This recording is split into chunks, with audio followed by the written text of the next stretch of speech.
Please wear a face mask. Please wear a face mask. My fear is school as they know it is not what we're going back to if we can go back.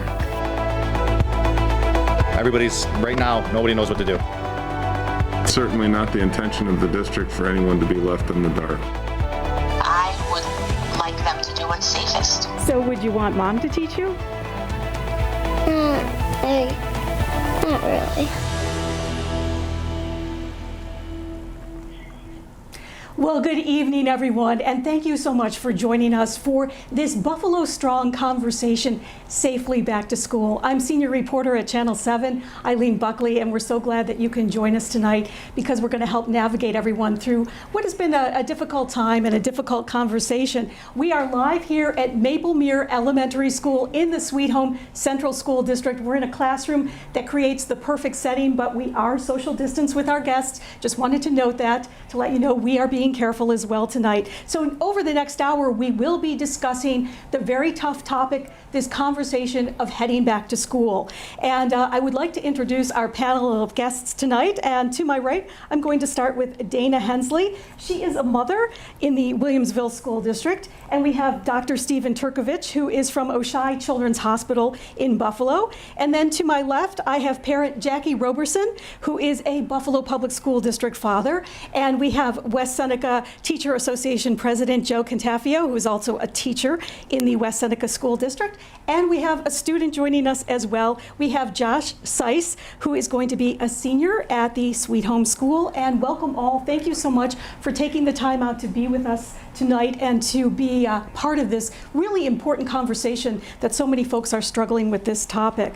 So we'd really like to get started and get the conversation started. And I really want to start with our parents, with Dana and Jackie at this point, to kind of get an idea and a sense of your biggest concern. I know you're in two very different school districts, but wanted to talk about your concerns with remote learning, with heading back to the classroom. Dana, if you could start, please. My biggest concern is for the social and emotional well-being of my children and their peers.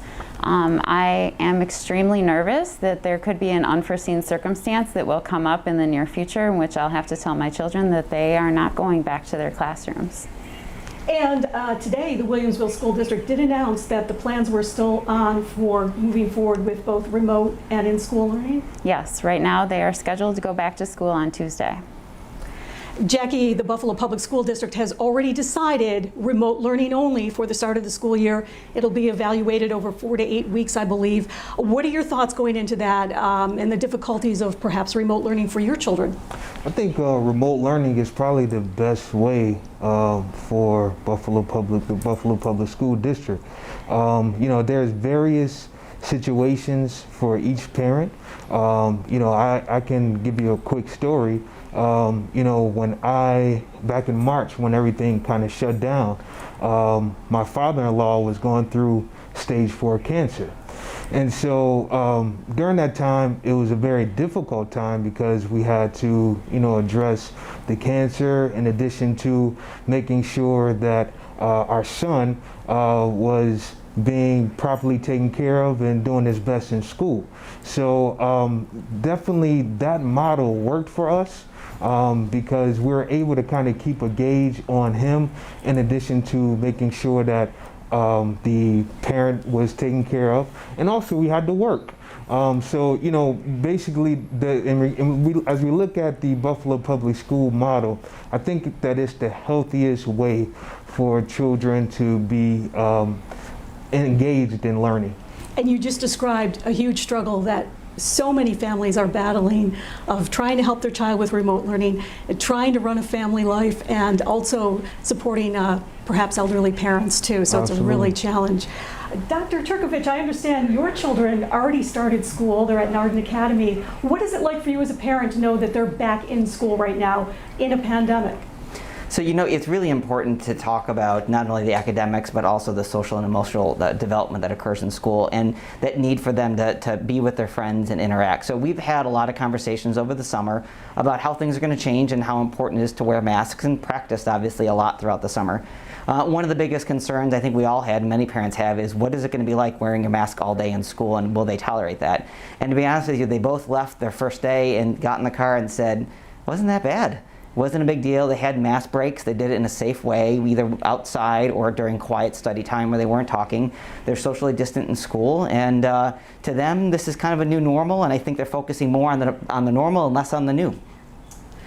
And Joe, I wanted to ask you, as a school teacher, what are your concerns going into? I know that there's, again, an on-hold plan for now for West Seneca for remote learning, but there's still so many concerns that teachers have with trying to juggle the remote learning sessions. Well, you know, there's not a teacher, not a parent, not an administrator that doesn't want to have kids back in school.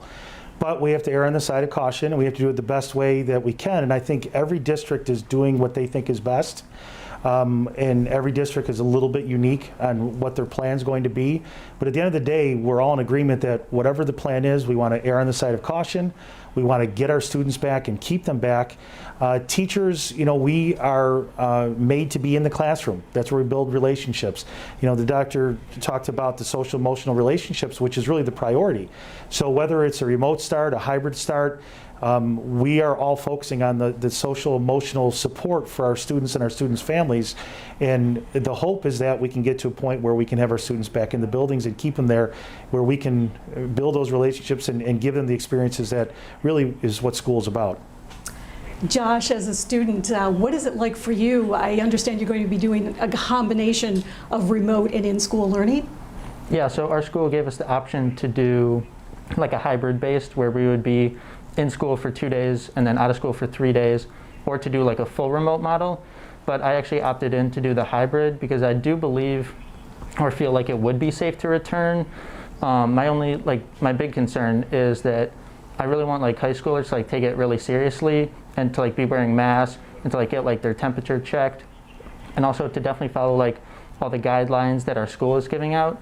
And I feel like if everyone like does work together at our high school and all high schools, that I feel like we might be able to one day maybe return to like a normal school setting. We hope so. Well, we're just getting started with our Buffalo Strong conversation, Safely Back to School, and we want to hear from you. You can go on Twitter for the conversation and use the hashtag Buffalo Strong. We'll be right back.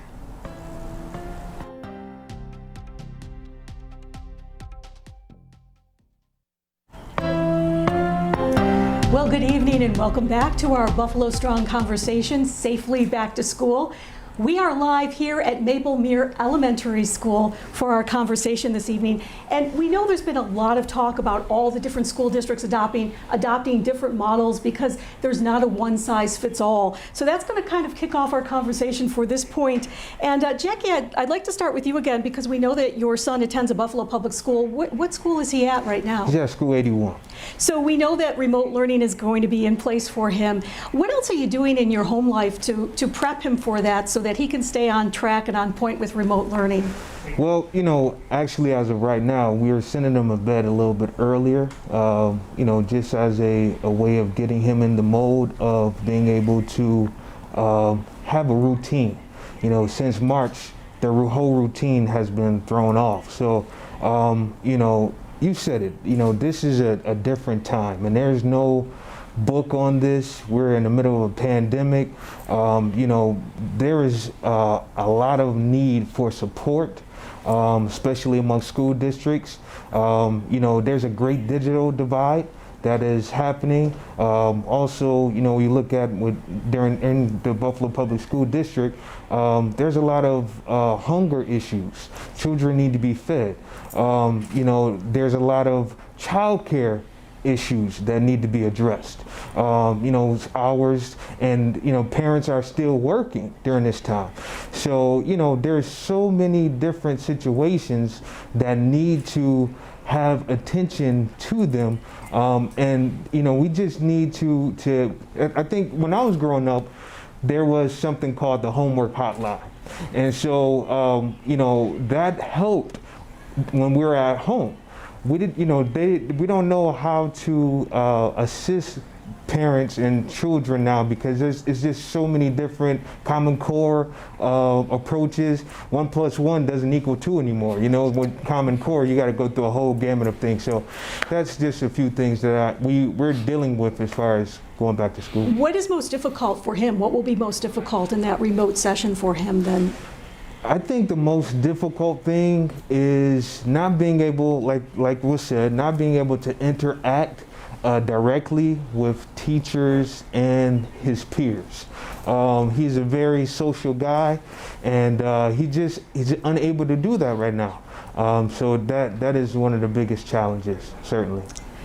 Dana, I want to turn to you for the Williamsville School District. How are things happening in your home to prepare for this? And do you feel there's been enough communication from the district and the teachers and what you're about to go into with the remote learning and the back to school part of it? I've been fortunate to have opportunity to build relationships at both the elementary and the middle school level, which is where my children go to school. And I think relationships are key for all of us in this time period, to know and to trust who's going to be taking care of your kids and teaching your kids.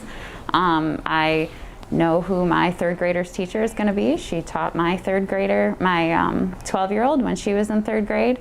I know exactly what to expect on her days in school and her days at home. Our middle school is still working out their schedule. Things that we're doing in our house, we have cleaned out our entire garage. We painted the walls, we got a couple cheap rugs, and we are having what we're calling garage school for our kids.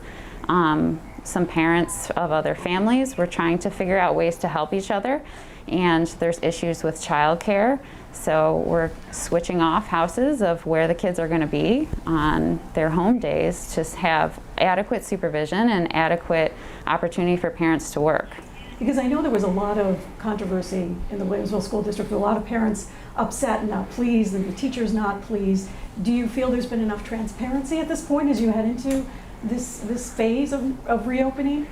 I'm pleased with the level of transparency at the elementary school level. The elementary school had the most time to get prepared. I think middle school is the trickiest. Our administrators at each of the middle schools are fantastic, and the high school are too. But they really only found out last week how many students are going to be opting into hybrid versus remote. So they have only known for 7 days how many students are coming into the building.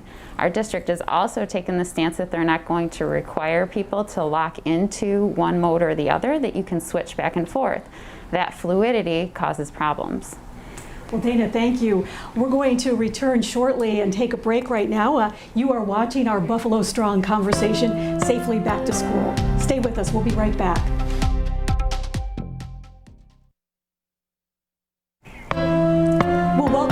To our Buffalo Strong Safely Back to School conversation.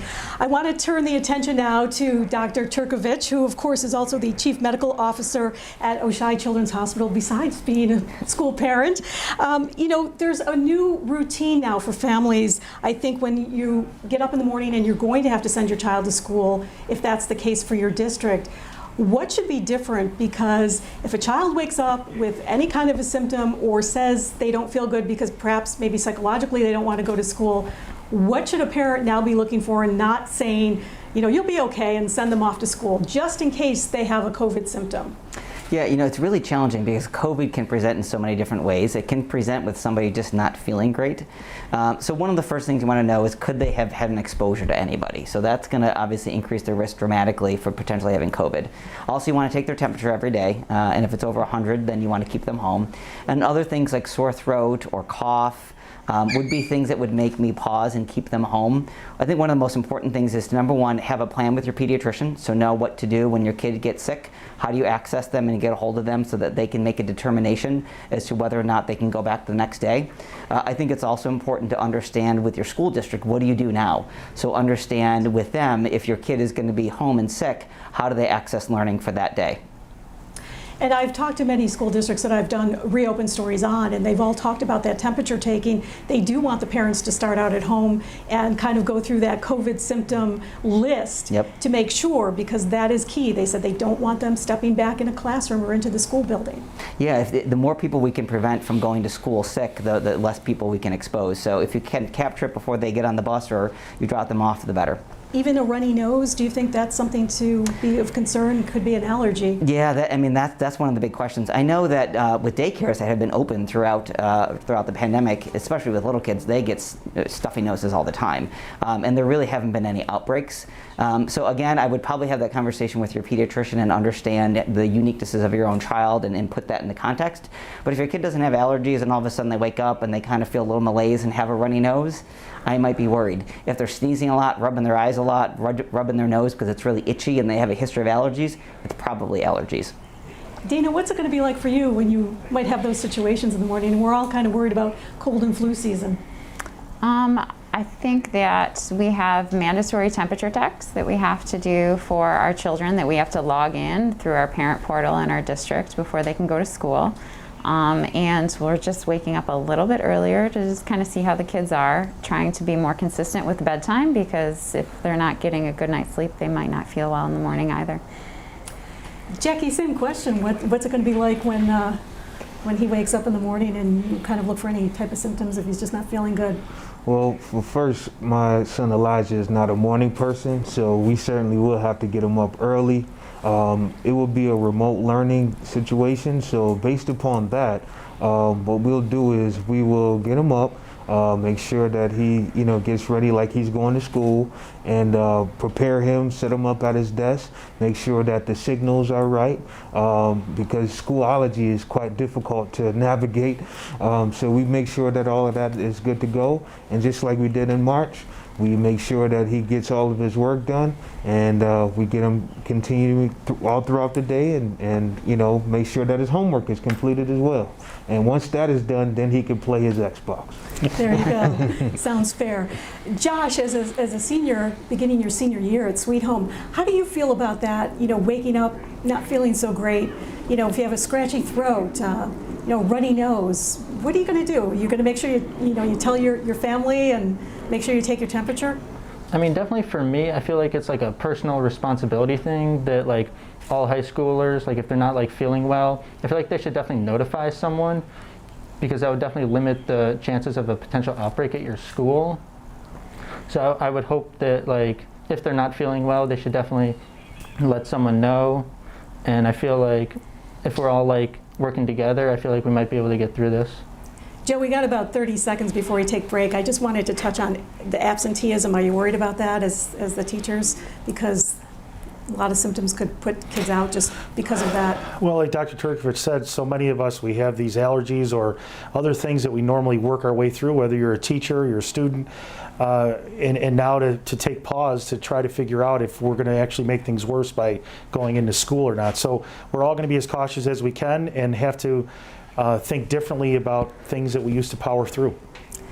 Well, our Buffalo Strong conversation, Safely Back to School, will continue. We want to hear from you. You can join us on Twitter and join the conversation through the hashtag Buffalo Strong. Please stay with us. We'll be right back.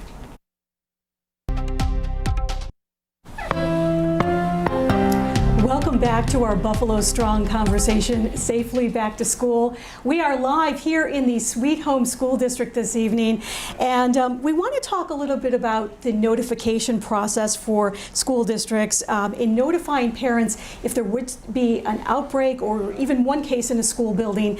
And Joe, we kind of look to you for maybe the protocol from the New York State United Teachers that you are a part of course. What are they looking for as union members and the teachers when it comes to that type of notification?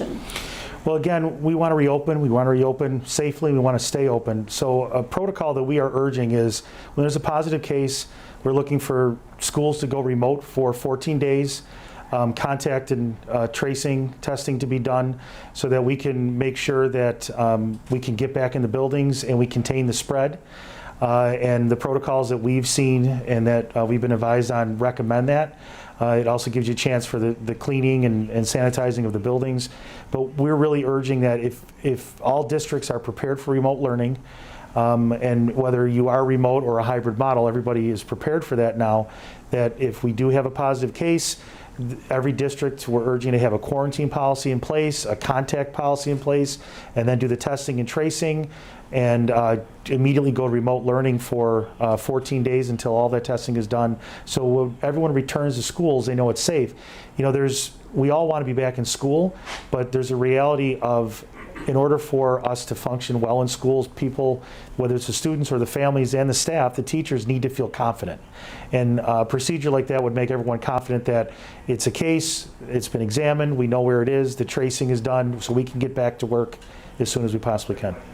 And Dr. Turkovich, what do you think about that notification process? I mean, what would deem a school to shut down?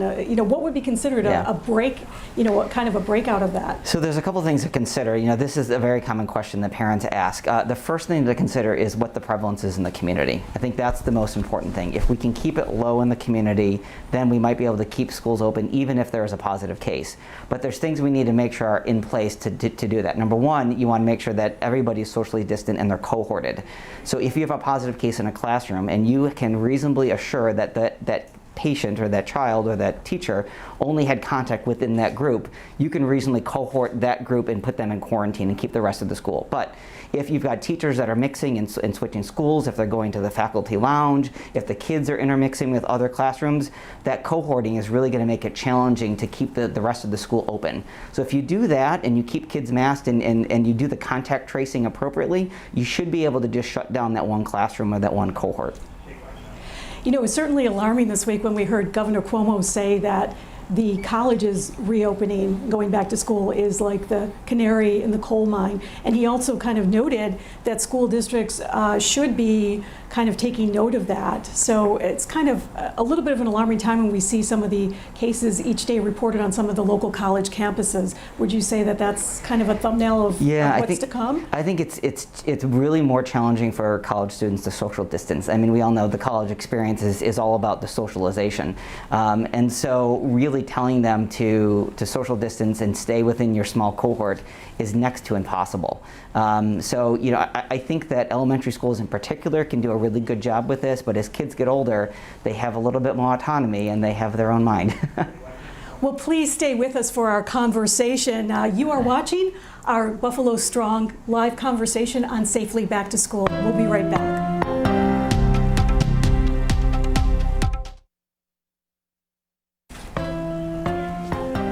Well, welcome back to our Safely Back to School conversation. I'm Eileen Buckley, and if you are just joining us now, we are having a great conversation here tonight in the Maplemere School in Sweet Home District, and we have parents, and we have a teacher, we have a student, and we have a doctor here, and we're all talking about how to safely return to school. And it's such a unique situation for everyone. Dr. Turkovich, what warning signs, when we talk a little bit about the social emotional health, but of the mental well-being of your child, what should you look at right now?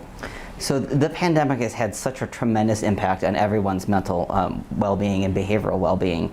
And so each child is going to manifest that in different ways, and different ages are going to manifest that in different ways. Older kids are going to have some of the classic signs of depression and anxiety, with withdrawal, and potentially tearfulness. They may have outbreaks where they yell and scream and get angry because of the loss of the sort of normalcy. Younger kids may have nightmares, they may have difficulty sleeping, they may be withdrawn, their behavior may get a little bit worse and act out. So what I tell parents is have a very open conversation about your feelings and talk about them, validate them that it's normal to be feeling these things, and talk about how they can deal with that in a healthy way. And if you feel like it's really escalated to the point you need some help, please call your doctor and your pediatrician. There's many resources that are available to help you and your family. Joe, I know you and I have talked about this in past interviews. You said that the social emotional welfare of these students has been number one in these reopen plans. Yeah, and we have to make it that way. And I think the communication, the support, and the goal of the daily contact with students and their families is really what's most important. The academic part, we can do. We've done that before. We're going to get students to learn the material. We'll work with them on their shortcomings there. But that social emotional piece, that support, the communication, I know in our district, our goal is daily contact with every student. So that even though we are starting remotely, we're going to build those relationships, connect with them, because every student, every family has unique needs. And when you're in a classroom, you get to know your students and you get to know what those needs are. So now we have to find a new way of doing it remotely. And again, whether you're starting remotely or hybrid, still the majority of that time is going to be through a computer or screen. So we really need to work on that. And I really believe that across the state, that's been the number one goal, is that social emotional support and communication with students. The academic part we've done, we'll figure that out.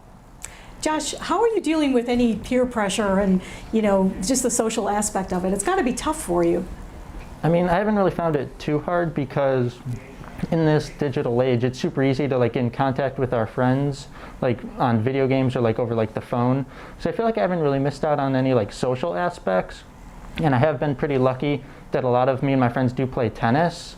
So we do have that ability to get face-to-face action, but in a safe, socially distanced manner. But me and my friends do feel like we do have a personal responsibility, and if we all work together, we might be able to one day see our old normal again. Absolutely. Jackie, are you keeping check of the mental well-being too, and kind of looking out for signs? Absolutely. It's been quite difficult. My son is a AAU basketball player, and we have not allowed him to go play AAU basketball. It's been difficult. However, through Xbox and Zoom and all of these other wonderful tools, he's able to connect with his friends and able to, just kind of have fun in that manner. So it's been a great thing for him. Dana, what's happening with in your family with that when it looks at the mental well-being of your children? I have 4 kids of varying needs and varying levels. I have some kids that do well with remote learning, with Zoom. I have one child that will not do Zoom. He will not do Zoom because they say that it reminds them that things are not normal and doesn't want to participate at all. And their grades completely fell off the map and did not participate in school hardly at all. How are you coping with that? How are you going to adjust? We're doing the best that we can. We have reached out to a pediatrician. We have tried to coordinate time for our children to spend in a safe way outside with other kids that they know, to allow them to have conversations with children face to face instead of through a screen that they're not used to. My children don't have cell phones. My children don't play Xbox. My children are old school. We read books. We're not on the internet all the time. It's been hard. Well, thank you all for your insight on that. We really appreciate it. Stay with us because our conversation will continue here. We will be back for our Buffalo Strong, Staying Safe, back to school in just a moment. Thank you.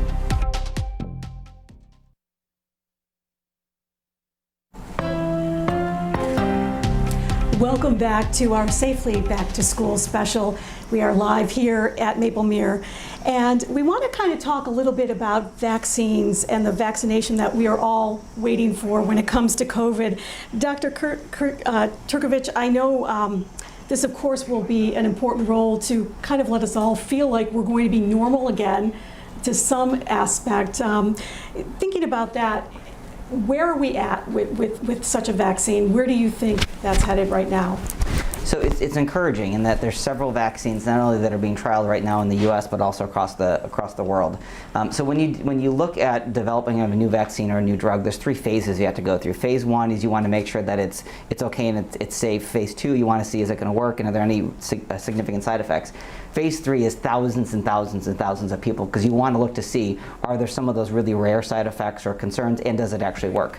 So many of those, I think there's 3 right now in the U.S. that are at Phase 3. We hope to have some results by the end of the year where we'll be able to determine this is safe. The government in preparation of that has started stockpiling millions of doses of those, so assuming that we find that they're effective and safe, we can deploy them immediately.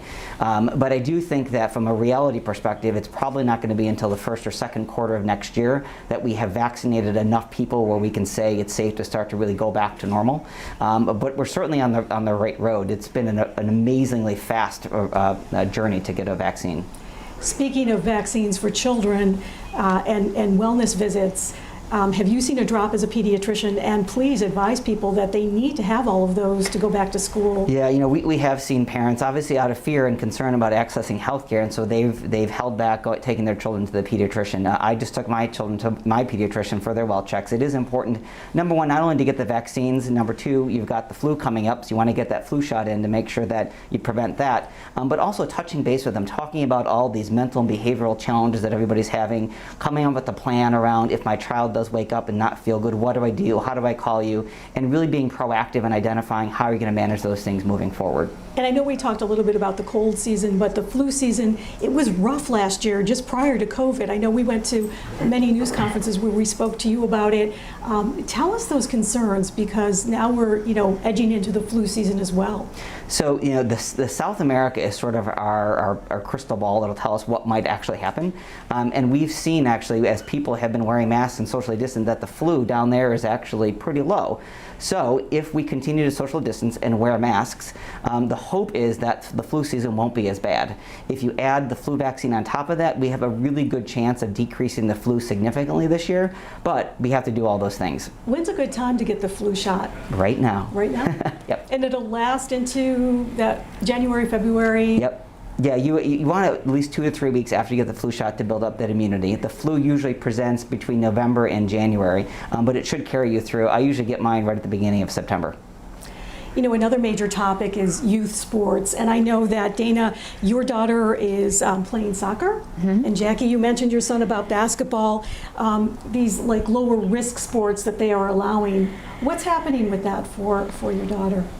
Actually, my daughter and my son have played soccer this summer. They were able to restart on their travel teams in the beginning of July. The coaches wore masks, we had socially distant practices, and eventually we started scrimmaging some other teams. Did you feel safe with? I did. I felt that number one, we're outside. We're in the middle of a soccer complex. We were the only team that was there. Soccer is not rugby, but it's not golf. So there is some contact, but it's very brief, and you're outside. We felt very safe doing that. Josh, I know that you're also a student athlete. What are you approaching that topic on? I mean, definitely like over the summer, I have seen like your baseball and like your tennis and your soccer like starting to resume. But like when you think of like high school sports, you think of like football and basketball, like your high contact sports. And with that, there comes like a lot of unknowns, like for like your locker rooms, like can you be socially distanced in your locker rooms? For like away games, like for buses, like can you be socially distanced there? But like one of the things that some people might not be talking about is like the positives that come out of like playing these sports, like the positive peer pressure they get. Like it's just like good exercise for them, and it like teaches them like time management skills.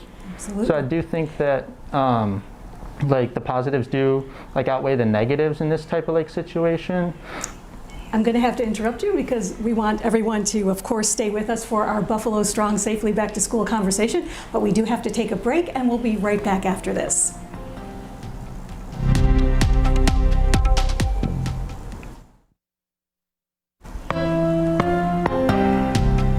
Welcome back to our Safely Back to School conversation. We've certainly covered a lot of topics over the past hour, a lot of territory, but we're not finished just yet, because right now we want to talk about talking to children about any of this anxiety that they have in calming them about COVID, about perhaps going back to their classroom, and about the remote learning.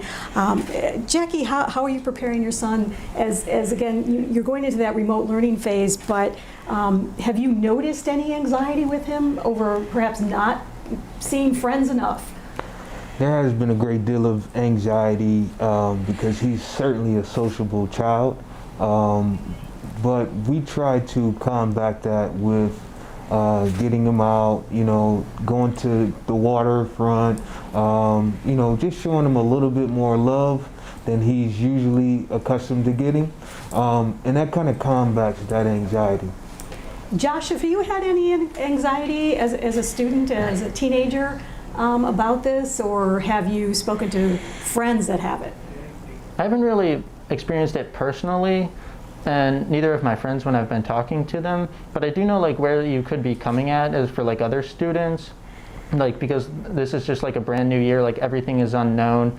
So I feel like as we start getting into school and you might have the chance to see your classmates more, I feel like that anxiety might go down a little bit. Joe, interesting. Teachers have a lot of anxiety. What do you tell them? How are they dealing with that?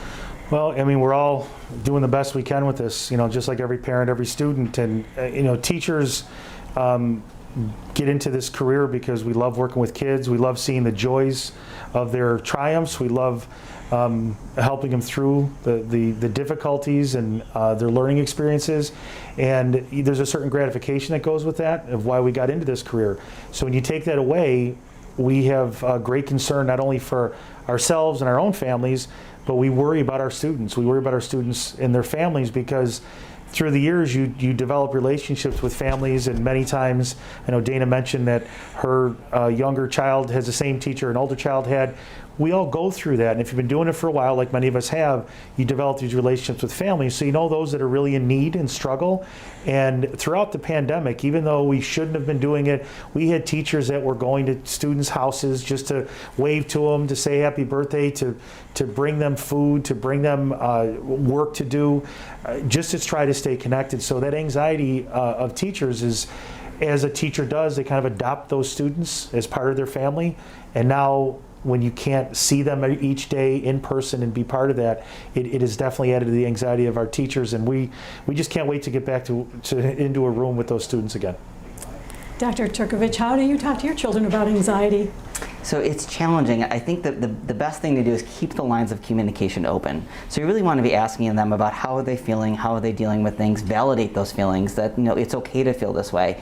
But you also want to give them some sense of empowerment. Tell them what they can do and what's in their control to protect themselves. So again, it's the wearing the mask, washing your hands, keeping yourself socially distant, and tell them if you do that, you're going to stay safe. I think the more they feel like they have control over things, the better they can handle it. But really, you want to keep that open. For older kids, I would be cautious about social media and watching the media a lot, because there's a lot of fear, and some kids, that's for them. So you may want to encourage them to maybe turn that off a little bit so they don't become overwhelmed with it. Dana, are you experiencing any anxiety at your household? Well, yeah, I think ever since this started, we were afraid to go outside. You have to wear a mask. You have to wear gloves. Are we washing our groceries when we bring them in? This is for a week. Oh no, this is for 2 weeks. This is for another month. There are things that have been changing constantly since March, and you don't know what's happening next. So living in a state of uncertainty brings anxiety to parents and everyone. I guess from everything that I've heard, it's important to just keep that communication open with family members and look for any information that might be helpful if you're not sure. So it's always an important thing. We really appreciate it. Really great information, great expertise. We are going to take another break right now, so please stay with us. We'll have some final thoughts from all of our great guests here straight ahead, and you are watching our special Safely Back to School.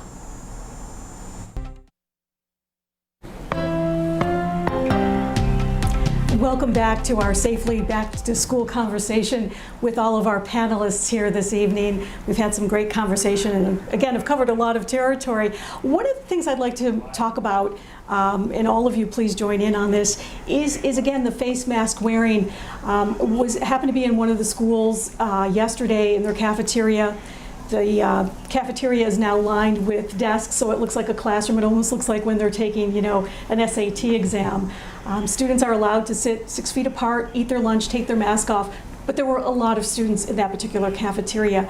Doctor, again, any concerns? I mean, is that kind of going against all that we're doing to prevent when we have to take them off? I know they have to eat, but... Yeah, this is all about risk reduction. You're not going to eliminate risk, but there's certainly things that you can do to keep that risk even lower. So if I were designing how to eat, I would eat in the classroom. Keep that cohort of students together as much as you can. You don't want them in a larger area where they're mixing with other kids, even if they're 6 feet apart.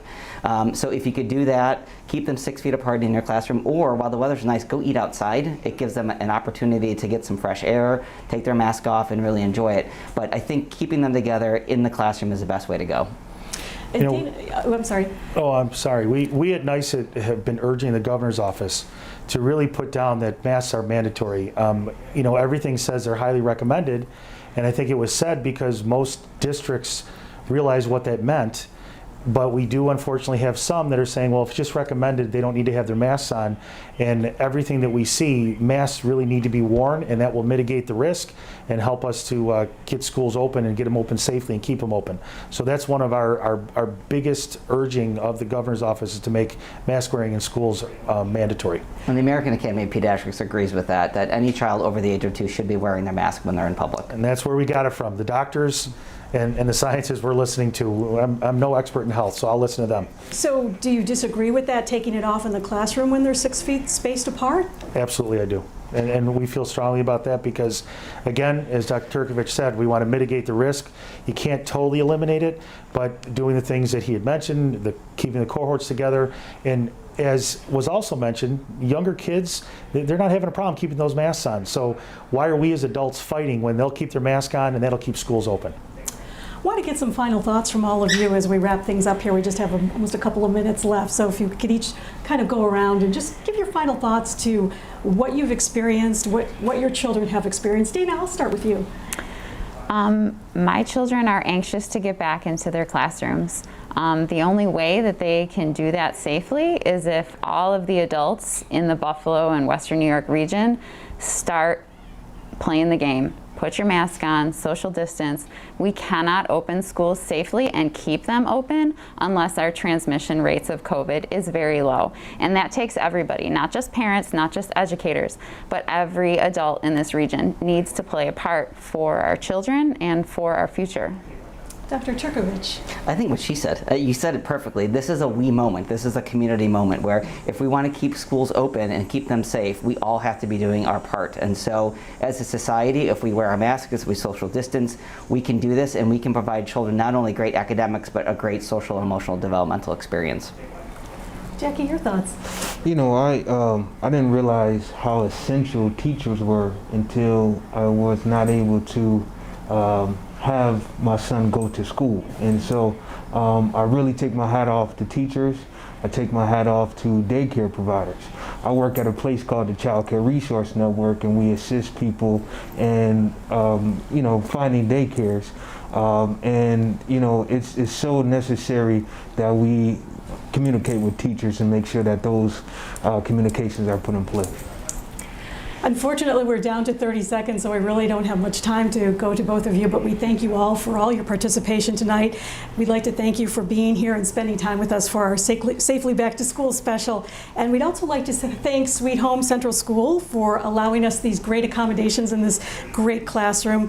Our Buffalo Strong Conversation will continue on Facebook and Twitter, of course. And for myself and for the crew here at Channel 7 and our news team, we thank you so much for being with us.